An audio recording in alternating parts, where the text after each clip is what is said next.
In this lecture, we'll discuss about IGBT, its basic structure and working. So IGBT is nothing but the insulated gate bipolar transistor. So it combines the best qualities of both the power MOSFET and bipolar transistor. It has input characteristics similar to that of a MOSFET and output characteristics similar to that of a bipolar transistor. It has high input impedance and low on-state conduction loss. Also, it has no secondary breakdown problems as in the case of bipolar transistors. And like power MOSFET, it is also a voltage controlled device. That is, a voltage is used for turning on and off of the device. However, the turn off time of IGBT is somewhat more than that of the power MOSFET. IGBTs have other names like conductively modulated field effect transistor COMFET, insulated gate transistor IGT, gain enhanced MOS field effect transistor GEMFET, bipolar mode MOSFET or bipolar MOS transistor. So next we'll discuss the basic structure. So initially a heavily doped P plus region is formed. So this region is called as a injection layer. Okay. So below this region a metallic plate is placed. So this metallic plate is placed in order to bring out a terminal called the collector terminal. Okay. So above this injection layer lightly doped N region is placed. Okay. Minus sign represents light doping and this plus sign represents heavy doping. So now after this two P regions are diffused inside this N minus region. So afterwards two heavily doped N plus regions are diffused. Okay. So now a silicon dioxide layer is formed as in the case of a MOSFET. And these metal plates are brought out from the silicon dioxide layer in order to bring out the other two terminals of the MOSFET. So one is a emitter terminal, another one is a gate terminal. Okay.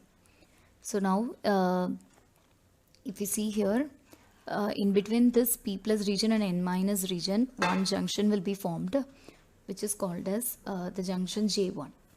Okay. Similarly, in between this N minus layer and the above P layer, another junction will be formed, J2. Okay. So the region in between this junction J1 and J2 is called as a drift layer. And the region above the junction J2 is called as a body region. So this region is the body region. So now with the gate terminal open, we are going to apply a voltage source across emitter and collector region with collector terminal made positive with respect to emitter. Okay, here VCC is a voltage applied across the collector and emitter. So this collector terminal is made positive. Okay, so this collector terminal is connected with this P region, and so this junction J1 will become forward biased and the junction J2 will become reverse biased. Okay. So due to the presence of one forward biased and one reverse biased junction, there will be no current flow. So the device will not get turned on. Okay. So now we are going to apply another voltage across gate and emitter terminal VG with gate made positive with respect to emitter. Okay. So the silicon dioxide layer and the metallic plate over the gate terminal and this body region, this substrate material. So these three together will exhibit a property of a capacitance as in the case of a MOSFET. So in between the gate and the substrate there is a silicon dioxide layer. So this silicon dioxide layer will act as an insulator. So if we apply a voltage source here, so the electrons and the holes will get aligned as shown in the figure. That is, the electrons are aligned below the gate region, and below the electrons these positively charged holes are aligned. So if we keep on increasing this gate voltage at one particular voltage called the threshold value, So the electrons will be deposited below the silicon dioxide layer as a channel, as in the case of a MOSFET. So due to this N plus regions, these two N plus regions and the middle N minus regions, so all these will get short circuited, and as such this will form a channel. Okay, so due to the formation of these channels, the holes will get injected into the channel region. So that is, the current will flow through the device, okay, from the P plus region through this channel, as in the case of a MOSFET. Okay, so now the device is said to be in on condition. Okay, so this is what we have discussed. When the gate voltage Vg exceeds the threshold value, N channel will be formed, as in the case of a MOSFET. Okay, this is the N channel. So once the channel is formed, these N plus regions are short circuited, and as a result, holes will get injected from the P plus region. Okay, so thus the device is said to be in conducting state. So next we'll discuss the equivalent circuit and symbol of Igbt. So this is a symbol of Igbt. So the Igbt has three terminals. One is a collector, a gate, and emitter. Okay, so if you see the basic structure, so we've already discussed this basic structure. So here in the front portion, this is similar to that of a MOSFET. That is, the gate has no direct contact with the substrate. In between the gate and the substrate material, there is a insulating layer. So as such, it will exhibit the property of a capacitance. And we look into the body region.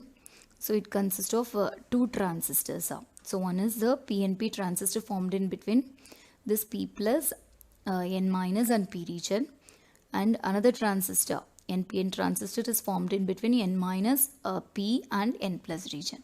Okay, so this is the equivalent circuit. So front portion is similar to the MOSFET, and this two transistors, one NPN and one PNP transistors connected back to back, is similar to that of a parasitic thyristor.